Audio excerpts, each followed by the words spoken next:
Assalomu alaykum o'quvchilar. Bugun sizlar bilan asosiy gaplashadigan mavzumiz present perfect tense, ya'ni hozirgi tugallangan zamon haqida gaplashamiz.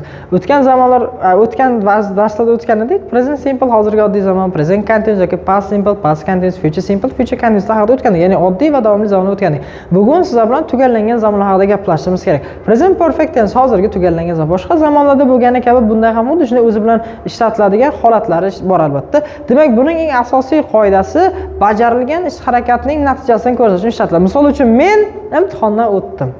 Imtihondan o'tganim bajarilgan ish harakat. Yoki men imtihondan yiqildim. Men uyga vazifaga javob berdim. Ustoz, men hamma aytgan vazifalaringizni bajardim. Men uylarni tozalab bo'ldim. Yoki men darsdan 5 baho oldim. Barcha bajarilgan ish harakatining natijasini ko'rsatadi. Yoki men present perfectni tushundim. Yoki men present perfectni sizlarga tushuntirdim. Yoki siz tomosha qilayotgan bo'lsangiz, men videoni ko'rib bo'ldim. Men telefon o'ynab bo'ldim. Yoki men ovqatimni yeb bo'ldim. Bajarilgan ish harakatining natijasini ko'rsatish uchun ishlatiladi. To'g'ri, bu past simple, ya'ni o'tgan zamon bilan chalkashtirsangiz mumkin, to'g'ri. Past simple bilan present perfectning farqi, past simpleda o'tgan zamon kalso'zlar bo'ladi. Yesterday bo'lishi mumkin, last bo'lishi mumkin, ago bo'lishi mumkin. O'tgan zamon vaqt iborasi keladi. Perfectda bo'lsa vaqt ibora deyarli kelmaydi. O'tgan zamon vaqt ibora bo'lmaydi va bajarilgan ish harakatingizning natijasini ko'rsatib beradi. That's good. Demak, birinchi qoidasi bajarilgan ish harakatining natijasini ko'rsatsa, ikkinchi qoidasi tartib sonlar bilan ishladi. Tartib sonlar o'zi nima? Tartib sonlar birinchi, ikkinchi, uchinchi, to'rtinchi, like this. Shunaqa holatlar, ya'ni tartib sonlar bilan doimo present perfect ishlatish kerak. Uchinchi qoidamiz sifatning orttirma darajasi, ya'ni sifatning orttirma darajasi eng degan tarjima beradi. Oddiy, qiyosiy orttirma daraja bor edi va sifatning orttirma darajasi oddiy daraja yaxshi, qiyosiy daraja yaxshiroq, orttirma daraja eng yaxshi bo'lsa. Misol uchun, men tomosha qilgan filmlarning orasida eng zo'ri mana shu bo'lsa, present perfectda ishlatamiz. Hozir siz bilan birgalikda qanday yasaladi hammasini ko'rib boramiz. That's good. Affirmative, negative, interrogative. Darak, so'roq, inkor. 3 xil shakli bor. Darak shakl doimo subject ishlatiladi. Endi present simple yordamchi fe'li do, does bo'ldi. Present continuous yordamchi fe'li am, is, are bo'ldi. Past simpledagi did bo'ldi. Futuredagi will bo'ldi. Present perfectda yordamchi so'zlari endi yordamchi fe'llari have va has bo'ladi.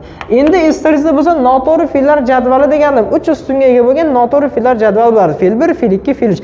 Hozirgi zamon uchun, hozirgi oddiy zamon uchun fe'l 1, o'tgan oddiy zamon uchun fe'l 2 va present perfect, ya'ni hozir tugallangan zamonlar uchun men fe'lning 3-shaklini qo'yaman. Noto'g'ri fe'llar jadvalda bo'lmasa, men fe'lga id qo'shaman. Mana shu struktura orqali yasaladi. Inkor shakliga esa ega qo'yaman. Yana o'sha have, yana o'sha has, bittagina not inkor yuklamasi qo'shiladi. Yana fe'l 3 noto'g'ri fe'llar jadvalda bo'lmasa, id ishlatiladi. That's good. So'roq shakli bo'lsa, doimgidek bir xil struktura have, has plus subject plus verb 3 or id. Have, has egidan oldinga chiqish orqali yasaladi. Mana shu formula bo'yicha present perfect yozamiz. Gap yozamiz. Misol uchun, I have cleaned my room. Xonamni tozaladim. Ega keldi, have keldi, fe'l keldi, fe'l 3 id ishlatiladi. Noto'g'ri fe'l jadvalda o'qiladi. Qolgani to'ldiruvchi. Fe'ldan keyin keladigan har qanday so'z to'ldiruvchi hisoblanadi. I have cleaned my room. Xonamni tozaladim. Yoki he has answered the phone. U telefonga javob berdi. Mana fe'l 3. Yoki they have broken the window.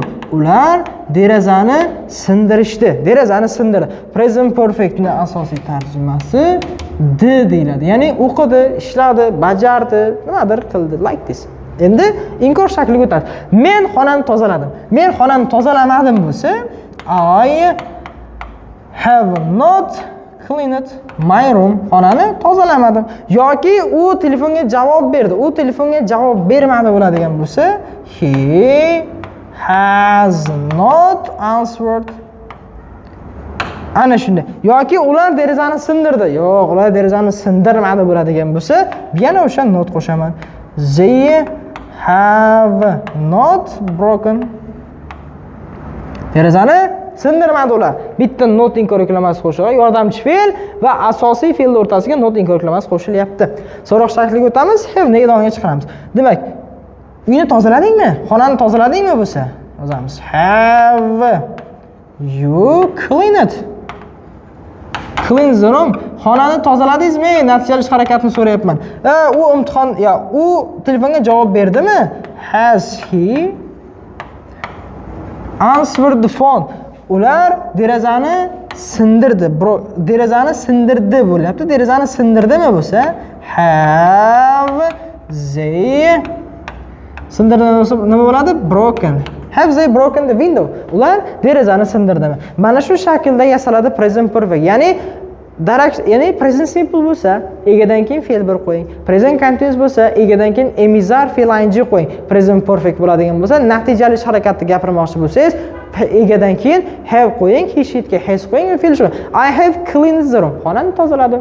Yoki he has failed the exam. Imtihondan yiqildi. Yoki they have broken the window. Derazani sindirdi. Natijali ish harakat hammasi. Yoki I have fixed my car. Mashinamni tuzatdim yoki I have explained the present perfect tense. Men present perfect sizga tushuntirib berdim. Yoki I have watched TV, televizor tomosha qildim. Yoki they have not cleaned the room. Xonani tozalamadi ular. Bajargan ish harakatining natijasini ko'rsatib kelyapti. Asosan og'zaki nusxa juda ko'p ishlatiladi. Writingni ham xohlang past simple ishlating.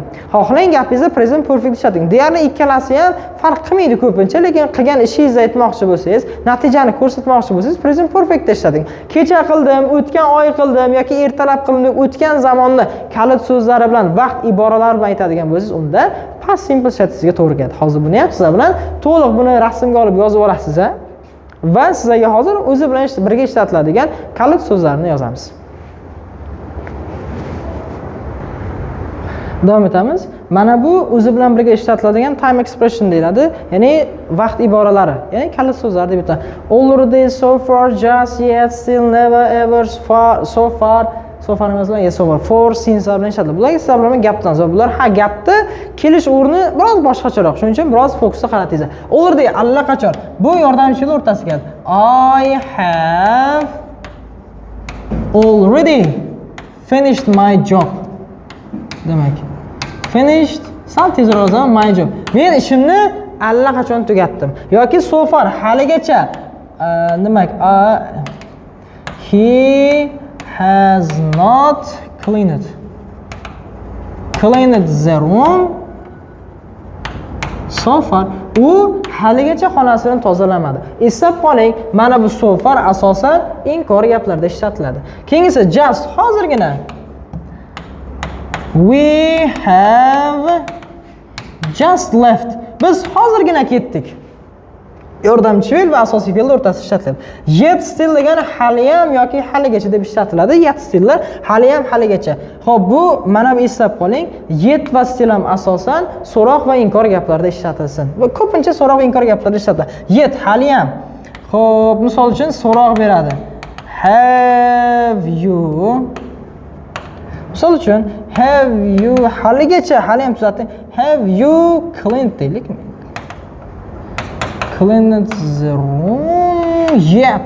Haligacha xonani tozalab bo'ldingmi? Mana deymiz. Haven't deymiz. Haven't.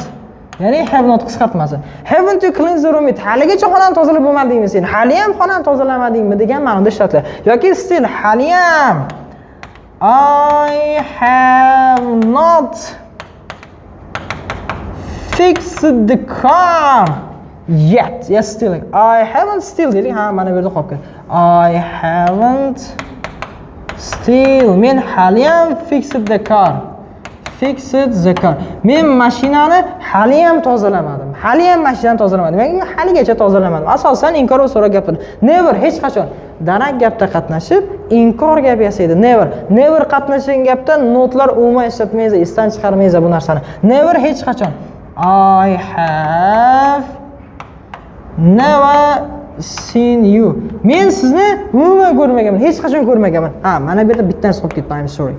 Before qolib ketdi. Before da yozamiz.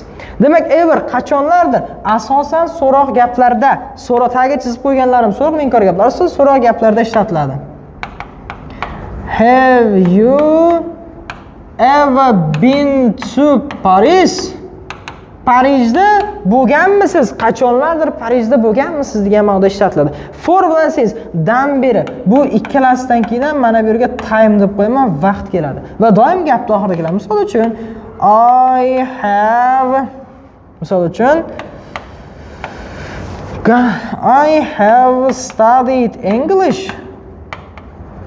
Men ingliz tilini o'qidim, misol uchun for 3 years.